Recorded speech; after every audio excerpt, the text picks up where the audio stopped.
Muchas gracias y muy buenos días a todas, a todos. En realidad, para nosotros es muy importante mostrarles lo que la CEPAL ha venido evaluando en relación a la presente crisis de COVID-19. Nosotros hemos preparado en esta ocasión un análisis del impacto socioeconómico de la crisis y de eso vamos a hablar un poco y de cómo nos toma esto en la región. Así es que voy a pasar unas láminas para que todos podamos ir acompañando este análisis. El mundo se encuentra hoy ante una crisis sanitaria y humanitaria sin precedentes en el último siglo. Y además nos llega esta crisis del COVID-19 en un contexto muy adverso. En realidad nosotros vemos cómo el comercio, digamos, mundial ha caído de manera muy dramática hasta el 2019 y también el crecimiento. Entonces, la verdad es que este COVID-19 llega en un momento muy difícil para la economía mundial. Y además, esta crisis está aumentando la rivalidad geopolítica y la lucha por el predominio tecnológico entre, sobre todo, China y Estados Unidos. Aquí vemos justamente el saldo comercial de bienes con China, con Estados Unidos respecto a China y la solicitud de patentes China-Estados Unidos antes de la crisis del COVID, que seguramente ahora se va a profundizar. Hay 5 características de esta crisis COVID. Una de ellas es, por supuesto, no es una crisis financiera como fue la del 2008. Es una crisis de salud y de bienestar. Y es mucho más profunda de la que hubo en el 2008 y es la que, la verdad, es sin precedentes en el último siglo. Segundo, va a requerir, es una situación de economía de guerra en donde va a ser indispensable el rol del Estado y no tanto el del mercado. Y por eso vemos que los estados están asumiendo un papel central para suprimir el virus y los riesgos y sobre todo en esta etapa, ¿verdad? Se está en una etapa muy profunda de aplanar la curva de contagios, reduciendo los contactos interpersonales, pero esto sin duda va a generar una contracción económica, pues se están paralizando las actividades productivas, se está destruyendo la demanda agregada y sectorial. Entonces, creo que la gran pregunta que tenemos que hacer es cómo no aplanar la economía. Y cómo hacerlo requiere de un cumplimiento estricto y muy efectivo de las cuarentenas. Es decir, si nosotros no cumplimos con las cuarentenas a profundidad en América Latina y el Caribe, va a ser muy difícil y se va a alargar esta situación de aplanamiento de la curva de contagios y por lo tanto vamos a tener un impacto económico mucho mayor. Así es que tenemos que ser más eficientes en este aplanamiento de la curva de contagios. Y para nosotros un tema crucial que hemos puesto en el tablero es la cooperación internacional. Tenemos que lograr que haya una comprensión muy clara de las instituciones financieras internacionales, de las grandes asimetrías que hay entre los países desarrollados y los países en vías de desarrollo. Necesitamos medidas que están fuera de la caja, innovadoras y que también nos ayuden en una región considerada de renta media, con excepción de Haití, por ejemplo, pero necesitamos que el Fondo Monetario, el Banco Mundial y otras instituciones realmente nos apoyen para garantizar este acceso. La magnitud del impacto económico sin duda está muy asociada a la propagación del virus. Miren ustedes cómo evoluciona esta pandemia en una forma muy dramática que va a tener un impacto generalizado. Este ya es el impacto de China, el impacto de Europa, el impacto ya más generalizado que incluye Estados Unidos y los países de América Latina y del Caribe. Y entonces el efecto económico en realidad incluso muy difícil de calcular porque hay grandes incertidumbres, pero sin duda va a ser una de las grandes recesiones que vivirá el mundo y seguramente entre -3 y -4% a nivel global. ¿Cómo limitamos el impacto económico y qué es lo que está pasando en términos de la respuesta internacional? Y vamos a mostrar aquí algunos ejemplos muy interesantes de lo que están haciendo los países de Occidente, especialmente Alemania, España, Italia y Estados Unidos. Y qué medidas han tomado de carácter económica para poder vencer esta crisis. Y vemos que hay una serie de medidas, 5 en realidad. Uno son los préstamos estatales y garantías de crédito para las empresas, que es un instrumento que tiene Europa y tiene Estados Unidos, y América Latina no lo tiene tan disponible. Segundo, subsidios de desempleo, que también en América Latina tenemos poca alcance, vamos a ver más adelante. Aplazamiento de impuestos, aplazamiento y subsidios a la seguridad social. Italia es el único país que no ha podido hacer esto, y aplazamientos del pago de la deuda. Esto es muy importante. Veamos entonces qué costo está teniendo esto en materia fiscal para la recuperación económica y las garantías a las empresas. Miren ustedes, en Italia ya vemos que 1.1% del PIB está dedicado a la política fiscal, 0.2 al gasto de salud, 0.9 a la recuperación económica, y las garantías, que es el peso más fuerte que está teniendo este apoyo económico, las garantías estatales de préstamos a las empresas, es lo que más pesa en Italia, en el Reino Unido y en Francia. Y, por supuesto, en Alemania. Alemania, sin duda, está tratando de proteger a fondo a sus empresas. Y el país que más está invirtiendo en política fiscal es Estados Unidos, con un 9,3% del PIB. Imagínense ustedes, esto no ha pasado en toda la historia de Estados Unidos.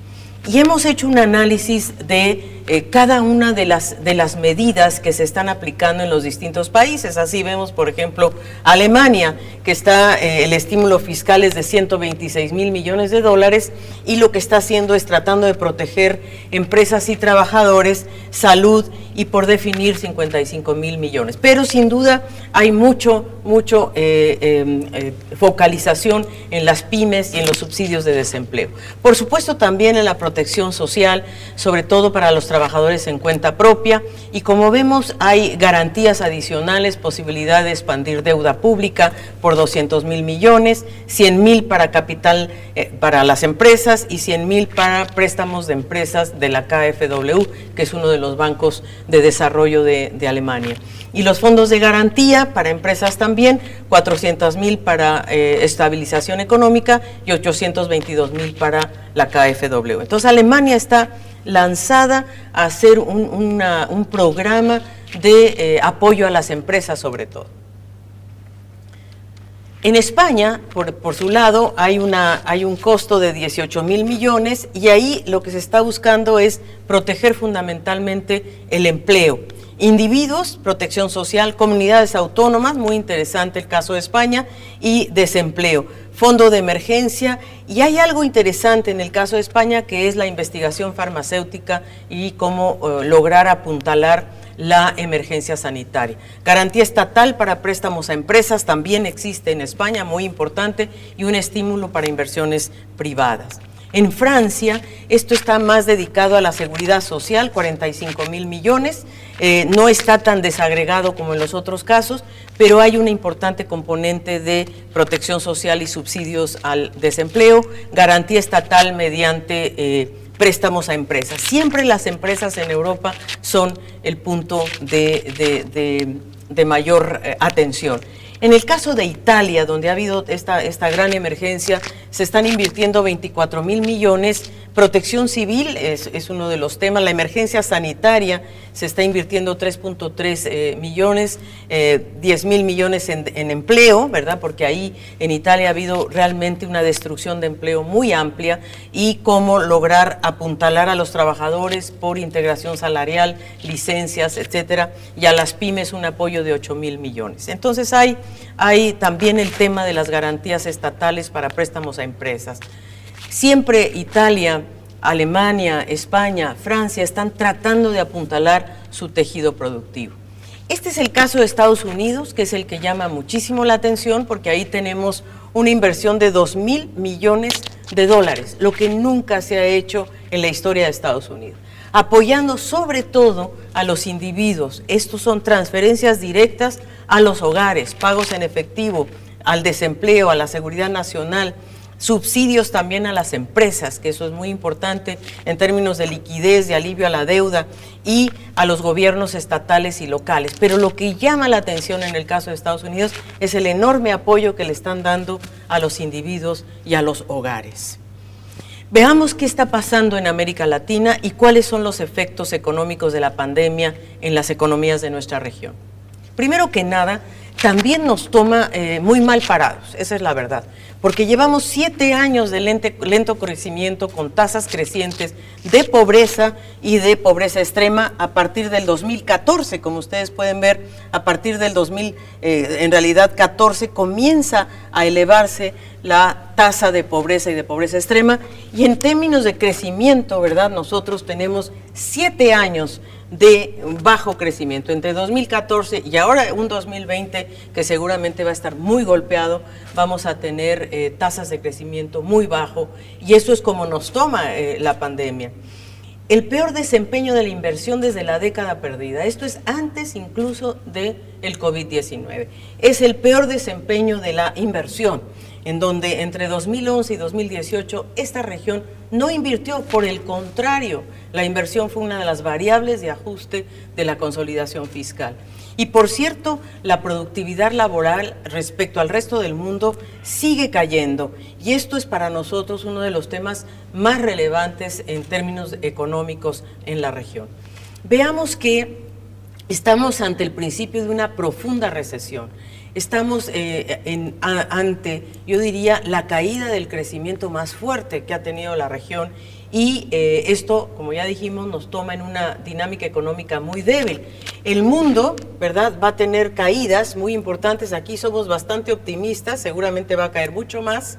Y en América Latina y el Caribe, en 2019 esta región creció 0,1%, muy mediocre el crecimiento, y estimamos que va a caer menos 1,8% solamente considerando, ¿verdad?, solamente si consideramos la crisis, los efectos que ha tenido en América Latina la contracción económica de China. Pero si nosotros le sumamos lo que está pasando en la Unión Europea, en Estados Unidos y en los países de nuestra región, vamos a tener impactos económicos mucho mayores, que incluso pueden llegar hasta menos 3, menos 4%. Ahí pusimos algunas proyecciones de algunas instituciones que yo creo que siguen siendo optimistas frente al escenario que se nos presenta. El menos 1,8 es solamente una medida de referencia. ¿Cuáles son los efectos económicos de la COVID-19 en América Latina y el Caribe? Bueno, tiene sin duda dos tipos de efectos muy claros: los directos en sistemas de salud, con una carga muy fuerte a sistemas de salud fragmentados, insuficientes. Y una cosa muy importante es que en nuestra región hay un acceso muy desigual al tratamiento médico, a los medicamentos, a los hospitales. Depende del seguro de salud, del ingreso, del lugar de residencia. Tenemos una cantidad enorme de trabajadores informales que no tienen este tipo de acceso, y por lo tanto vemos que esto tiene a su vez, una vez que esto, digamos, es la parte directa de la emergencia, tenemos otros efectos muy indirectos, pero muy importantes, que es en la oferta y en la demanda. En la oferta, la suspensión de actividades productivas internas y externas, las cadenas de valor, vamos a ver cómo van a tener un impacto muy fuerte, y esto generará mayor desempleo. Por lo tanto, tenemos sectores que van a ser fuertemente afectados: educación, comercio, turismo, transporte, manufactura, recursos naturales, con efectos de mediano plazo y largo plazo y de corto plazo. Los de corto plazo: desempleo, menores ingresos, salarios, aumento de la pobreza, pobreza extrema, los sistemas de salud muy congestionados, con muchas demandas, fragmentados y desigualdades. Y en el mediano plazo, pues el quiebre de empresas, la reducción de la inversión privada, menos crecimiento, falta de integración en las cadenas de valor y deterioro de las capacidades productivas y del capital humano.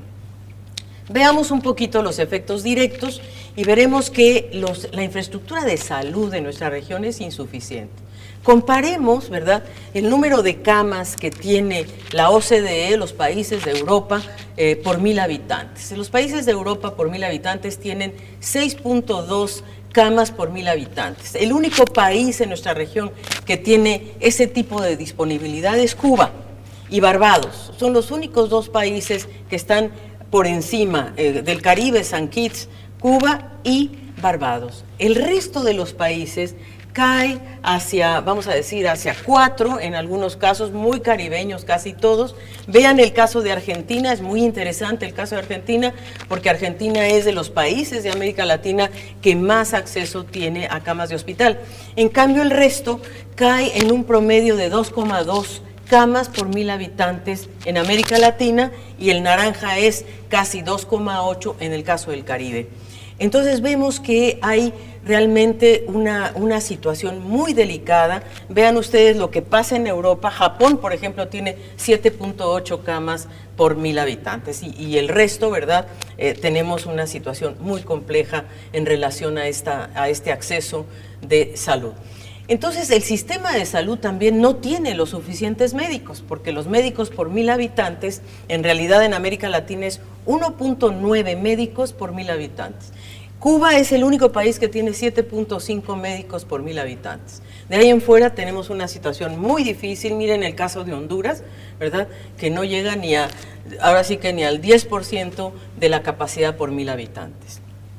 Tenemos también una gran desigualdad en términos de acceso a la salud, porque los sistemas de salud, ¿quiénes son los que tienen acceso a los sistemas de salud? ¿Quiénes están afiliados o quiénes cotizan entre los 15 años y más según deciles de ingreso? Y vamos a ver que en el decil 1, ¿verdad?, ya la última cifra que tenemos, solo el 34,2% cotiza en un sistema de salud. El resto no está cubierto por un sistema de salud.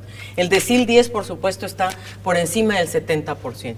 Y el promedio es 57,3% ponderado, 52% el promedio simple. Quiere decir que los sistemas de salud en nuestra región están muy fragmentados, con servicios muy diferenciados, y justamente a los que más debemos poner atención son justamente al decil 1 y, por cierto, a los adultos mayores, que en América Latina llegan a 58 millones. Estamos hablando de un porcentaje de casi 9,2% del total de habitantes son adultos mayores en América Latina. Entonces, fortalecer los sistemas de salud requiere más y mejor gasto público, no cabe duda. El gasto público en América Latina destinado a servicios de salud del gobierno central es 2,2% del PIB. Y lo que recomienda la OPS es 6%, o sea, tenemos una brecha muy grande entre lo que se está invirtiendo y lo que se debería invertir. ¿Cuáles son los efectos indirectos? Veamos la demanda global y las cadenas de valor. Hay 5 canales de transmisión externas que van a impactar a la economía de la región. 1, la disminución de la actividad económica de los socios principales: China, Estados Unidos, Europa, nuestra propia región. 2, la caída de los precios de los productos primarios, el petróleo, los alimentos, los metales, todo está cayendo con excepción del oro. La interrupción de las cadenas de valor. Esto es quizás la parte más delicada, porque se están rompiendo las cadenas de valor. Esto está impactando, por ejemplo, a la industria automotriz en México, en Brasil. Muy importante este tema. Menores demanda de servicios turísticos. Esto impacta muy fuerte al Caribe, ¿verdad? Casi el Caribe pierde 1 punto de su PIB por la menor demanda de servicios turísticos, pero también afecta a otros países de la región. Y la 5 es la aversión al riesgo y el empeoramiento de las condiciones financieras. Es decir, el capital de nuestra región está saliendo. Por eso es tan importante que los países tomen medidas muy, yo diría, heterodoxas para proteger las condiciones financieras internas. En 2020, además, por esta razón de los socios comerciales, el valor de las exportaciones seguramente va a caer en forma muy importante. Miren ustedes que el valor de las exportaciones, que es la conjugación de volumen más precio, obviamente el componente precio es mucho más fuerte, va a tener una caída de menos 10,7%. Mucho más severa en Sudamérica, un poco menos severa en México, aunque depende mucho de lo que pase en Estados Unidos, menos en Centroamérica y mucho en el Caribe, justamente por esta caída de los servicios turísticos que están considerados como exportaciones. Este es uno de los temas que son más estructurales en nuestra región, y justamente es uno de las debilidades que debemos atender. Lo hemos dicho muchas veces en CEPAL, y creo que ahora es el tema central para poder proteger nuestras economías. Y es justamente que la interrupción de las cadenas de producción en el mundo va a tener impactos significativos porque nuestra región importa, ¿verdad?, de la Unión Europea, de China. Aquí tenemos cuáles, por ejemplo, son los países de origen, ¿verdad?, que mandan productos manufacturados y cuál es su valor en la demanda final, según origen y según destino. Nosotros vemos que de nuestros países hacia destinos externos sale muy poco. México, por ejemplo, bueno, Brasil, ni hablar, Argentina, pero de ahí en fuera, y Chile y Colombia, pero de ahí en fuera nuestros países exportan muy poco de manufactura al resto de los destinos. Y no al revés, somos grandes receptores de manufacturas externas. Entonces, tenemos que hay importantes efectos, interrupción de actividades de producción, de servicios, contracción de la oferta de bienes importados. Nosotros en nuestra región importamos muchísimo más de lo que exportamos en bienes manufacturados. Y los sectores más afectados serán seguramente la industria automotriz, la manufacturera en general. Entonces, ¿qué es lo que planteamos nosotros en CEPAL? Pues que la integración regional es crucial para enfrentar la crisis y que el tamaño de la manufactura importa, tanto por la escala, por el alcance, por el aprendizaje. ¿Cuáles son los países manufactureros mayores? Pues China, la Unión Europea, Estados Unidos, Japón y Alemania.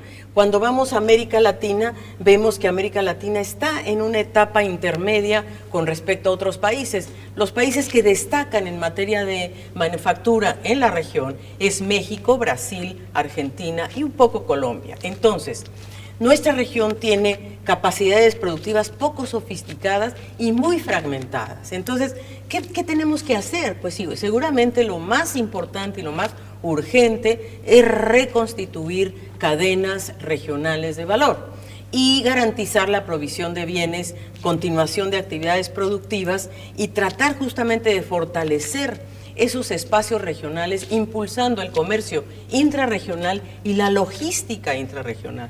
Esos son espacios que no podemos dejar de atender, sobre todo para disminuir la vulnerabilidad externa, y quizás es una oportunidad para mirarnos hacia adentro. Fíjense ustedes un ejemplo, la relevancia de la producción farmacéutica de la crisis COVID, una industria concentrada fundamentalmente en Europa, en Suiza, en Estados Unidos, en China y en India. América Latina, este pedacito nada más. Es decir, América Latina en sus exportaciones del sector farmacéutico, posiblemente Panamá, México, Brasil, Argentina, República Dominicana destacan, pero de ahí en fuera las exportaciones más o menos en total de la región son 7,000 millones de dólares. Pero veamos las importaciones, que eso es donde está nuestro talón de Aquiles. Nosotros en la provisión de productos farmacéuticos dependemos del exterior. Y la verdad es que es urgente facilitar el comercio y reducir estas tensiones para garantizar el paso y el acceso a medicamentos y también a bienes médicos y a enfermeras y médicos. Se deben abrir las fronteras de carácter humanitario para que realmente puedan transitar estos bienes y estas personas tan importantes. Pero por ahora veamos que América Latina importa en 2018 25,000 millones de dólares y el Caribe 500 millones de dólares. Es decir, somos una región muy dependiente del exterior en materia farmacéutica. Entonces, con esta información que les hemos dado, ¿qué es lo que prevalece hoy? ¿Habrá una nueva geografía de la producción? ¿Es eso hacia dónde vamos? La crisis nos muestra que las economías nacionales son más vulnerables cuando hay deslocalización de la producción. Se van a redefinir modelos productivos y seguramente tenemos que procurar bajar esta interdependencia global a favor de políticas nacionales y regionales, y no tenemos las capacidades productivas suficientes, pero tenemos que ponerle ojo a ello porque la resiliencia de los países va a depender de su estructura productiva y de su integración regional, porque esta crisis puede profundizar las desigualdades entre regiones y subregiones. Entonces es imperativo que no perdamos de vista la importancia de fortalecer las capacidades productivas de la región. Veamos un poco los efectos internos. Hemos analizado un poco lo externo, vamos a ver ahora lo que pasa adentro de la región. Primero que nada, estas medidas de contención que todos los países están tomando, sin duda, pues van a tener efectos en la producción, ¿verdad? Fíjense ustedes que estos sectores, los sectores de actividad económica, representan 67% del PIB de la región. Y son sectores, por ejemplo, comercio, transportes, servicios empresariales, servicios sociales. Vemos que la agricultura, la minería, la electricidad, la construcción y la manufactura, ¿verdad? Sí, efectivamente son muy relevantes, pero sin duda estos son los que representan el 67% del PIB y que son sectores que seguramente ya se están contrayendo de manera significativa. Y cuando nos vamos a el empleo, estos sectores que están aquí, comercio, transportes, etcétera, representan a su vez el 64% del empleo formal, sectores que podrían sufrir una contracción. Entonces, y aquí estamos hablando del empleo formal, cuando en nuestra región tenemos una cantidad enorme de empleados por cuenta propia y de informalidad. La informalidad en América Latina alcanza 53% en personas en edad de trabajar. Entonces, estas medidas de distanciamiento social van a tener sin duda un efecto sobre el empleo que podría ser mucho mayor debido a la composición del trabajo, porque tenemos una alta tasa de empleados por cuenta propia y también tenemos empleo informal. Entonces, esa parte es la que más preocupa, cómo vamos a proteger, cómo vamos a llegar a las personas que trabajan por cuenta propia o que tienen un empleo informal. Las medidas de contención y cuarentena nos preocupa también su impacto en las mujeres, sobre todo porque profundizan la crisis de cuidados en la región. Ya vimos que en el periodo previo al COVID, las mujeres ya destinaban 22 y 42 horas semanales al trabajo doméstico y de cuidados. Y las presiones sobre el sistema de salud están impactando sobre todo a las mujeres. 72.8% de las mujeres trabajan en el sector de los sistemas de salud. Y ahí es donde está uno de los temas de mayor vulnerabilidad en esta crisis. Así es de que, y el 77.5% de las personas que se dedican a estos trabajos, de las mujeres, están en la informalidad. Así es de que esto es un tema. Y sobre todo las mujeres están recibiendo una mayor presión porque se han cerrado las escuelas, ¿verdad? Alrededor de 1.2 millones de niños están fuera del sistema escolar, están en casa, y eso también es una presión adicional a las mujeres, un incremento en las demandas de salud y sobre todo las restricciones también en las trabajadoras domésticas. Hay algunas que su salario está preservado, pero hay muchas otras que no y pueden perder su empleo. ¿Cómo entonces limitamos el impacto económico de la pandemia? ¿Qué está haciendo la región? Nosotros vemos que en la región se están tomando 4 tipos de medidas. Una, durante la crisis sanitaria, medidas de aislamiento social. 2, el impacto, cómo reducir el impacto en el empleo y también en el sector servicios, para el cual va a haber una gran afectación. Cómo proteger a las empresas y sobre todo a las pymes, pero también a las grandes. Y el tema, yo diría, muy importante de carácter económico, que son los impactos fiscales, los déficits, el endeudamiento y por lo tanto cómo podemos enfrentar esto de manera colectiva. Los países han implementado medidas inmediatas y lo han hecho con bastante eficacia, diríamos nosotros. Algunos más, otros menos, pero ha habido medidas de restricción, monitoreo de viajeros, prohibiciones de vuelos, aprendizaje a distancia, educación en el hogar, distanciamiento social. Ha habido mayor, yo diría un redireccionamiento del gasto público hacia la infraestructura de salud, compra de respiradores, fortalecimiento de hospitales, pero no todos los países han podido con ello, ¿no? Y por eso es tan importante tener en mente qué tipo de cooperación se requiere dentro de la región. Otro conjunto de medidas también de emergencia ha sido ante cuarentenas totales, qué tipo de acuerdos laborales, medidas legales para el teletrabajo, reducir horas, introducir horarios flexibles, vacaciones adelantadas, protección a los trabajadores frente a despidos, la protección de la fuerza laboral con apoyo salarial para combatir y compensar pérdidas de ingreso con pagos adelantados, con subsidios, con seguros de desempleo, y en algunos países ha sido la reducción o la posposición de pagos a servicios de agua, gas, electricidad y fondo de pensiones. La protección social para reducir el impacto, esto es, transferencias de efectivo a las familias o pagos adelantados, ingreso básico ciudadano como el que se acaba de aprobar en Brasil, por ejemplo, transferencias de efectivo, programas sociales y otro tipo de esquema. Y a protección a las empresas, sobre todo a las pymes, apoyo financiero al sector informal para que los bancos también puedan renegociar y mejorar sus condiciones de préstamo. En el ámbito económico, la verdad es que ahí es donde la CEPAL ha hecho mayor análisis y mayor énfasis también, porque el sector monetario y financiero tiene que preservar la liquidez de los bancos y el comercio.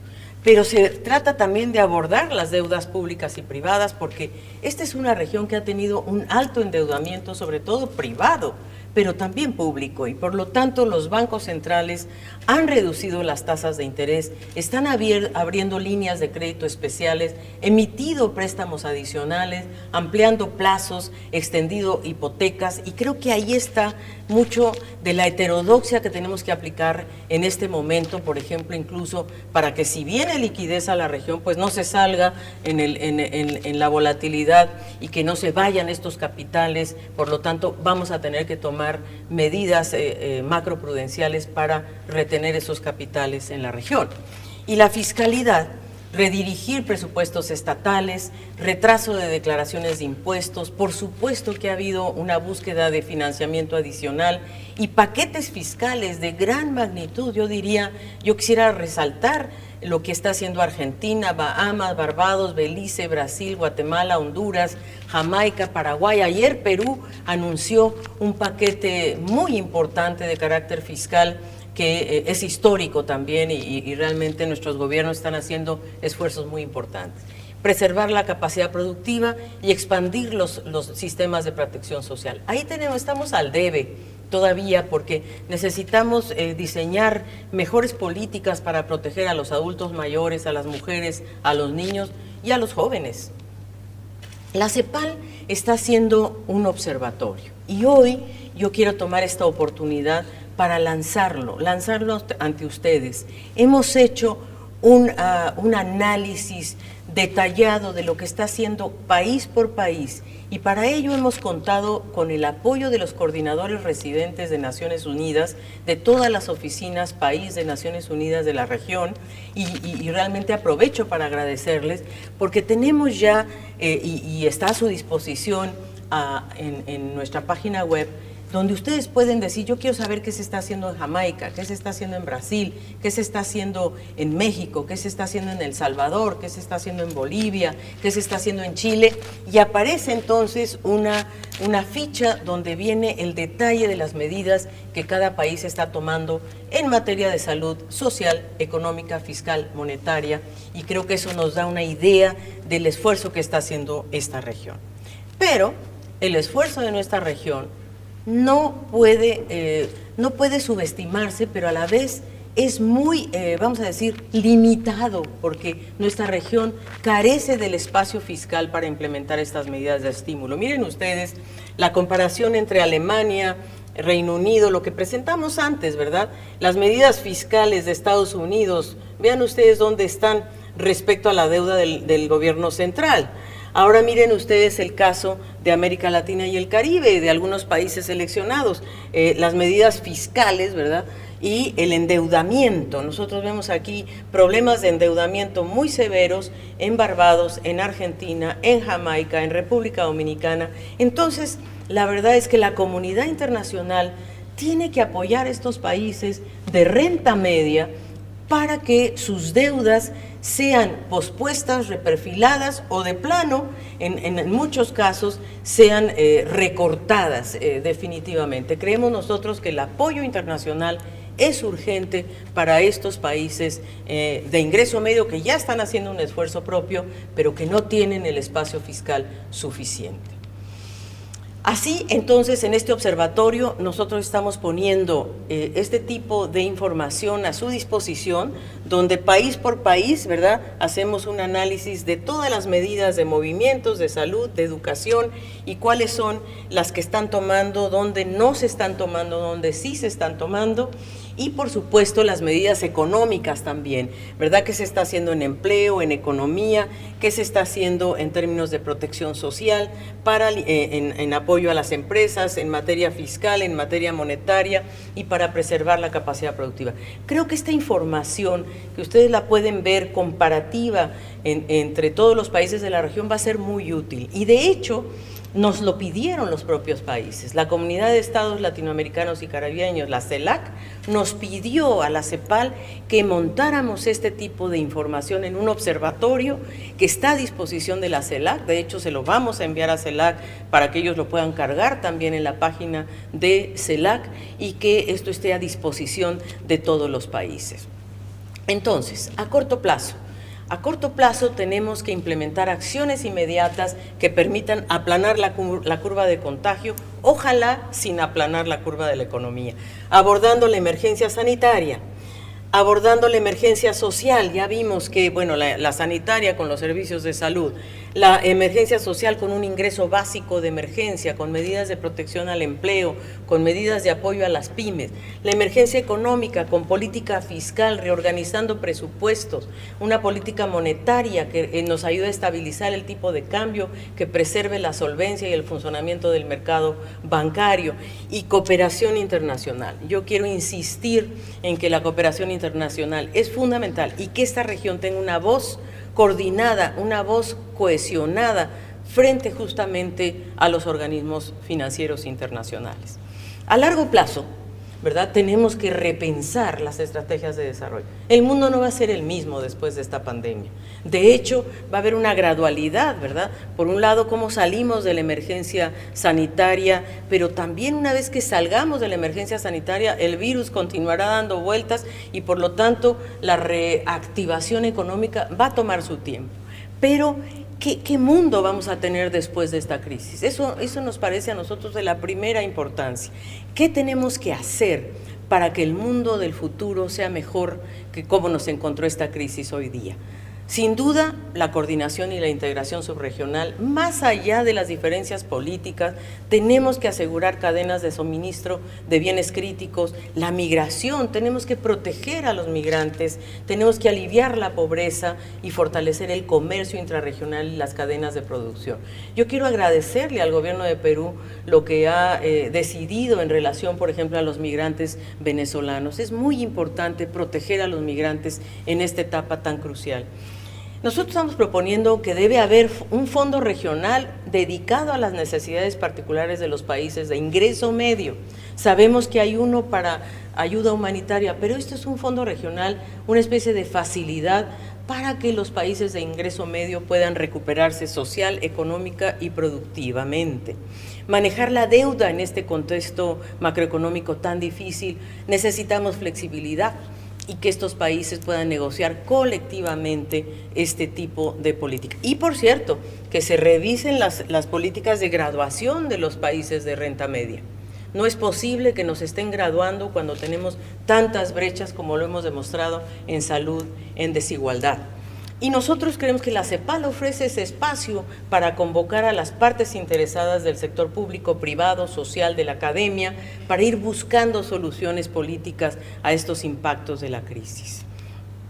Yo quisiera reflexionar con ustedes, queridas amigas y amigos, en una cosa que la CEPAL preparó justamente de cara al Foro de los Países de América Latina y el Caribe, que no se pudo realizar por las razones que todos sabemos, pero donde estábamos listos para analizar la Agenda 2030 y qué va a pasar de aquí al 2030, antes de la pandemia y después de la pandemia. Y realmente queremos simplemente decirles que la Agenda 2030 es la hoja de ruta en realidad, que sigue vigente, que es más importante que nunca y que estará también a su disposición este análisis. Nosotros hicimos un ejercicio de simulación de las 72 series estadísticas de los 17 Objetivos de Desarrollo Sostenible. Y estas series nos demuestran varias cosas, ¿verdad? Aquí vemos que ¿Cómo las evaluamos? 18 a 72, o sea, fuimos avanzando en las series que hemos analizado y hemos analizado varias de las metas. Pero lo más interesante son el semáforo que le llamamos nosotros, de cuáles metas están en retroceso, cuáles están estancadas, cuáles solo se van a lograr si hay una intervención fuerte de política pública, otras que necesitan políticas también, algunas en donde podríamos alcanzarlas en la tendencia actual y otras en donde ya se alcanzaron. Entonces, hicimos un primer análisis de la pobreza, fíjense ustedes, la pobreza extrema, que es una de las metas más importantes de la Agenda 2030, o sea, se supone que queremos eliminar la pobreza extrema en todas sus formas. Eliminarla requeriría llegar de 10,7 a 2,9, pongamos por caso, pero para poder llegar a eso deberíamos crecer 5% per cápita con una reducción del Gini de 1.5% por año. Entonces, imagínense ustedes en la situación actual, donde no solo no vamos a crecer, sino vamos más bien a ir hacia un crecimiento negativo, ¿qué puede pasar? Y ahí es donde nosotros con el efecto COVID, nada más para 2020, vemos que la pobreza extrema puede aumentar de 10,7 a 13,3%. Y esto implica ir de los números que tenemos hoy, alrededor de 67 millones de personas, a 82 millones de personas. Eso es lo que el impacto del COVID puede ocasionar por la pérdida de ingreso de 5%, por lo menos, y creemos que esta pérdida va a ser mucho mayor. Entonces, si quisiéramos realmente lograr reducir esta pobreza, vamos a requerir mucho más crecimiento, mucho más enfoque en la desigualdad, y eso está cada día más lejano. Las señales de alerta que nosotros planteamos antes del COVID con estas 72 series es que hemos visto que 4 alcanzaron el umbral establecido por la meta. 15 de estos objetivos o de estas metas específicas van en la tendencia correcta, por ejemplo, el acceso a Internet, por poner un ejemplo.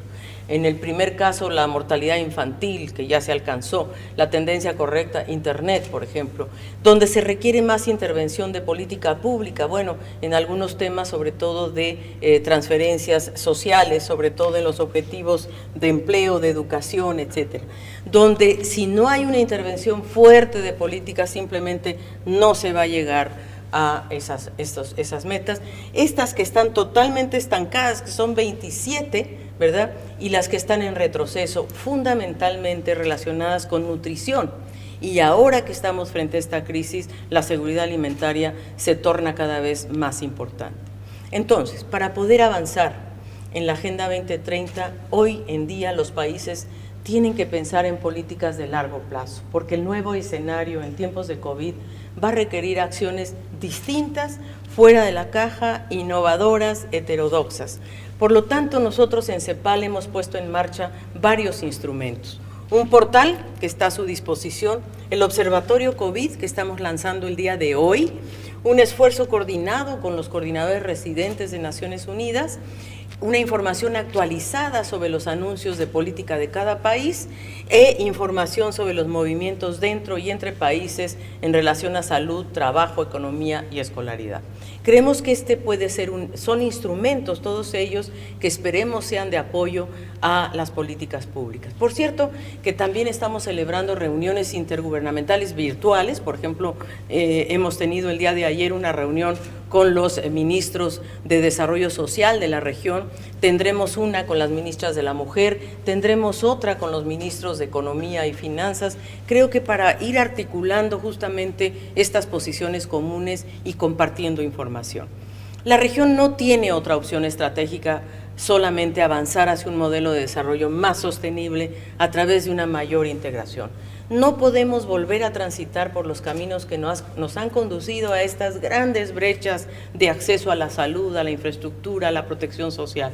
Necesitamos realmente que estas condiciones de recuperación y desarrollo sean distintas, diversificando nuestra estructura, integrándonos productivamente y comercialmente, con aumento en las acciones de adaptación y mitigación, y tenemos que meter el factor riesgo en todo lo que hacemos en la planificación, con refuerzo de políticas para combatir la pobreza, la desigualdad, la cultura del privilegio y políticas de protección social con cobertura universal.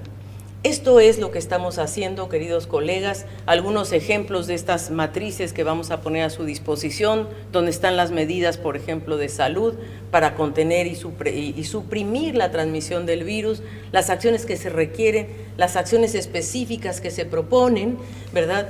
Las acciones que se proponen para proteger el empleo, son propuestas que la CEPAL ha ido articulando justamente de las acciones requeridas, acciones específicas que pensamos son útiles para los países, sobre todo en estas materias, también en el lado económico, qué se debe hacer en política fiscal, en política monetaria, en cooperación. Hemos hecho un esfuerzo de pensar juntos qué debemos hacer. Y, por ejemplo, en políticas financieras, qué se está haciendo y qué instrumentos de política tiene la región o debe desarrollar en materia de apoyo a pymes, en empleo y productividad, en pobreza, protección social y desigualdad. Creemos que, y sobre todo, cómo podemos mirar a los adultos mayores con mayor dedicación, a las mujeres, las políticas de género en particular, las políticas de educación que también son urgentes. Ponemos entonces, queridos colegas, amigos, amigas, este observatorio a su disposición que la CEPAL ha preparado, ha desarrollado a petición de los países y que ponemos al servicio de ustedes y de toda la comunidad de estados latinoamericanos y caribeños y de todos los organismos de integración regional y subregional. Muchísimas gracias.